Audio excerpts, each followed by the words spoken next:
Hello and welcome to Pat Baer's Anime Club. If you didn't know, I'm Pat Baer, and every other Monday I put up a new video where I take a look at something from the world of anime that I want to chat about with you. And you can tell by the title of this video or by what I'm wearing on my head that we're going to be talking about Halloween stuff, because 'tis the season, and it's the season we're going to talk about more Halloween shows that aren't spooky. I have done two videos where I looked at the wonderful world of not so spooky, thematically appropriate anime. And we're going to talk about three more in this video. And the first one, I'm going to tell you right now, I don't know how you're going to find it. And I apologize, but I feel like no one talks about it because it's from the mid 2000s, which feels like a bit of a dead period when it comes to anime fandom. Let's talk about Karin. Karin is the story of the girl in the middle of this photo. Karin. She is a inverse vampire born to purebred vampires. She should be like every other awesome vampire, except she's an inverse vampire. She makes a lot of blood in her body, and her desire is to put that blood into a human, giving them extra blood, which is weird. It means that she is kind of like a reverse vampire. Inverse is what they subtitle and dub say, but she goes to school, she acts like a human, she's blent in, they're in Japan. She only sees her family a little bit because they're night owls. They're all doing their lives as vampires, but they're all very supportive. It is a lovely little family unit. And then a transfer student shows up, and he is a mid-2000s main character boy. There is not a lot going on except that he is loyal and he is willing to get into scrapes and he is obsessed with a character, not to the point of being creepy, but to the point where you're like, what else do you do, my guy? But whatever. Anyway, he finds out that she's a reverse vampire. That's cool. Her family's vampires. That's okay. He's going to figure out how to help her because she needs to release that blood. Otherwise, she's going to be sickly. And they immediately have feelings for one another. And this season of the show, the one season of it, and I believe there's an OVA, is just about them trying to figure out how to make this work, how to relationship like this could work. Can they have children? Will those children be vampires or humans or what? Should he become a vampire? All kinds of stuff comes up, and it is high on comedy and high on romance and just a fun little series. Now, I'm recommending this to you because I really enjoyed it. And I don't know how you would watch it. It is not on Crunchyroll or Amazon Prime or High Dive or Retro Crush. I wish it was on Retro Crush. It's not old enough, really. Mid-2000s, kind of not their vibe. Or Tubi or something like that. It used to be in the late 2010s, so only a couple years ago, it was available for streaming in Australia, and you could watch it on Anime Lab.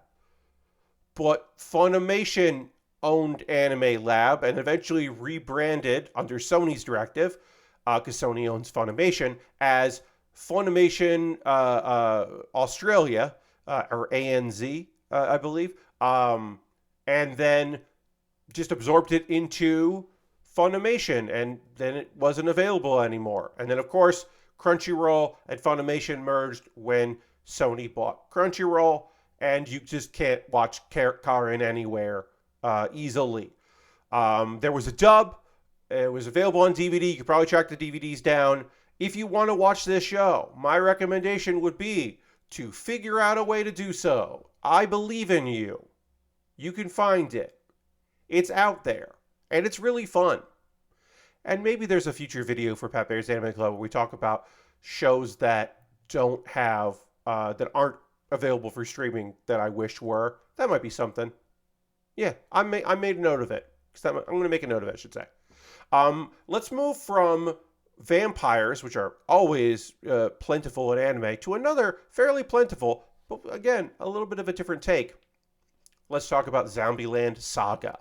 Now, Saga is doing heavy lifting here because not only is it the story, the ongoing adventures of these zombies, but also we are in Saga, the prefecture, and it is honestly a story about trying to make the best of a bad situation and trying to raise up the profile of this privature in Japan.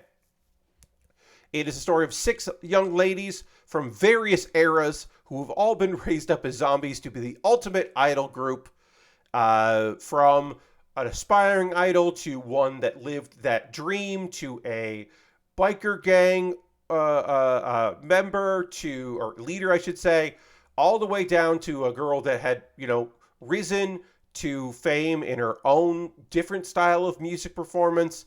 Someone from the Meijin period, and then of course also question mark, what's up with this old, probably very old performer who also hasn't fully figured out how to be a zombie that can communicate and talk, but she can play the drums.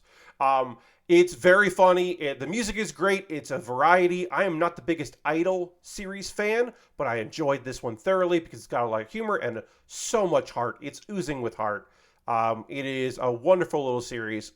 And 2 seasons. You can find it on Crunchyroll, so you can watch this one very easily. And I'm not going to give you a spoiler here, because obviously I don't work in spoilers, but I will say that the last episode of season 2 has a bonkers scene in it. Just unbelievably bonkers, even for a show about zombie girls who are trying their best to be idols. It's real weird. Also, the guy that's kind of organizing this whole thing, he goes from the tough love school, and it sucks, and he redeems himself in some people's eyes, but maybe not in my eyes. Just letting you know. There's a lot of mean dude in it. It's unnecessary, but it's there. We got one more vampire series for you, and this is a rare thing.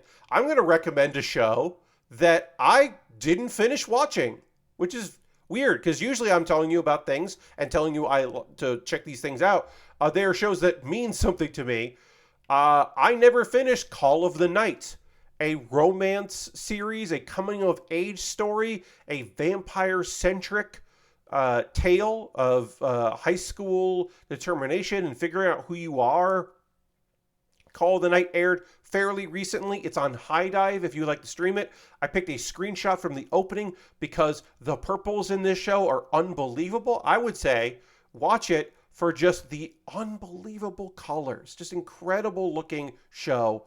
Again, it is a story about a young boy trying to figure some shit out, who meets a vampire, and they're going to try to figure some stuff out along the way together and kind of understand what's going on. And there's some twists and some turns, and sometimes there's some action, but it's not that much. And mostly is just a young person drama. And again, I didn't finish this because I wasn't really vibing with the characters. But opening and ending is gorgeous. You might like it. That's the thing. It's a big world of anime out there. This might be exactly what you want. I might just be a little too old for high school, like, drama where the main character is just, like, going through it, but they're not really going through anything. You know what I mean? High school malaise just might not do it for me anymore. But the show is gorgeous. Again, Call of the Night. It's available on High Dive for streaming. It just is a rad show. And it is very much not spooky. There are moments that are a little maybe unsettling, but for the most part, it's pretty much just a drama with a vampire. And that's 3 shows that, they're Halloweenish, but they're not spooky. If you have a suggestion of a show, maybe I've talked about in the past, maybe it's like, in previous shows I've talked about interviews with Monster Girls and, what else? Flying Witch.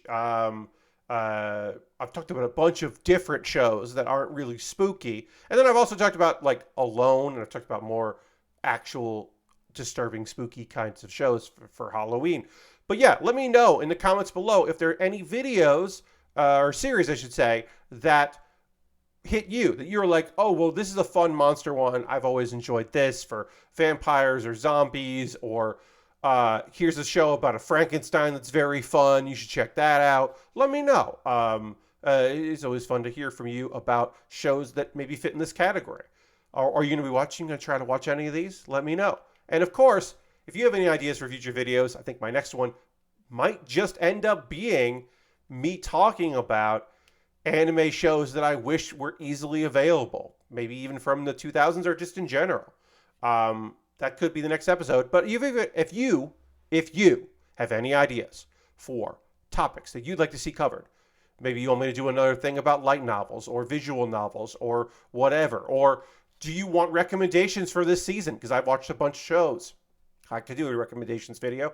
Let me know what you'd like to see me cover, and I'll talk to you soon on the next episode of Pat Baer's Anime Club. Goodbye.